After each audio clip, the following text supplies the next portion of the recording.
सफर से पहले अपने डेथ पेपर पर साइन किए नसीम विकी का इंकशाफ। तफसीलात आपको बता रहे हैं इस वीडियो में। नसीम विकी, जिन्हें कॉमेडी की दुनिया का बादशाह माना जाता है, उनके सामने पूरी दुनिया के कॉमेडियन पानी भरते हैं, मगर ये कहते हैं कि एक मर्तबा उन्होंने खुद ही दस्तखत कर दिए थे कि अगर हम जहाज में मर गए तो जिम्मेदार भी खुद होंगे। ये इंकशाफ उन्होंने एक लाइव शो के दौरान उस वक्त किया जब मेजबान की जानिब से सवाल किया गया कि काम की गर्ज से बैरून मुल्क सफर करते रहते हैं तो कभी एयरपोर्ट या जहाज में कोई ऐसा वाकया पेश आया हो जो आप कभी ना भुला पाए हों। उस पर उनका कहना था कि हमें एक मर्तबा अमरीका से कनाडा पहुंचना था, तो हम एयरपोर्ट पर फ्लाइट के इंतजार में बैठे थे, मगर उस वक्त साथी अदाकारा नरगिस को एक गलत फहमी हुई कि शायद फ्लाइट 2 घंटे लेट है। अब उसे भूख भी लग रही थी। उन्होंने ये भी कहा कि पेट की भूख बुझाने के लिए वो बाहर बर्गर लेने के लिए निकल गई। यही नहीं, उस वक्त उसके साथ कुछ और अदाकाराएं भी थीं। मजीद ये कि नरगिस आए ना वापस और हम ये सोचें कि किसी सूरत भी उसे छोड़कर हम नहीं जाएंगे।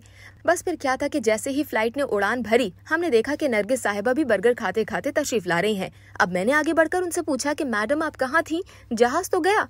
उस वक्त नरगिस हवास बाख्ता होकर कहती हैं कि फ्लाइट तो 2 घंटे लेट थी ना, जिस पर मैंने कहा कि नहीं जी, वो खुद ही 2 घंटे जल्द ले गए हैं। उसी वाक़े के बारे में गुफ्तगू करते हुए नसीम ने यह भी बताया कि अब एयरपोर्ट पर नरगिस ने मिन्नतें करना शुरू कर दी, जिस पर मुकर्रर करदा अमले ने उनसे कहा कि अगर आपका जाना इतना ही जरूरी है तो हमें बोर्डिंग कार्ड पर दस्तखत कर दें कि अगर आपकी जान को कुछ हुआ तो इसके जिम्मेदार आप खुद ही होंगे, क्योंकि जब हमारी फ्लाइट मिस हुई तो उसके बाद बर्फबारी का आगाज हो गया। यूं एयरपोर्ट अमला बाकी सब फ्लाइट्स मनसूख कर चुका था। परेशानी के आलम में हम भी बिना सोचे समझे दस्तखत कर बैठे। जैसे ही जहाज आसमान की बुलंदियों पर पहुंचा तो खराब मौसम के बाइस हिचकोले खाने लगा। हम सब दुआएं करने लगे कि जैसे तैसे मंजिल मकसूद पर पहुंच ही जाएं। तो हमें नरगिस ने हकीकत बताई, जिसे सुनकर हमारे पैरों तले जमीन निकल गई। लेकिन ये भी हकीकत है कि जिस शो के लिए हमने अपनी जान दांव पर लगाई वो सुपर डुपर हिट रहा। पर सोशल मीडिया सारिफिन का कहना है कि मारूफ कॉमेडियन ने फ्लाइट के हवाले से जो बात की वो झूठ है।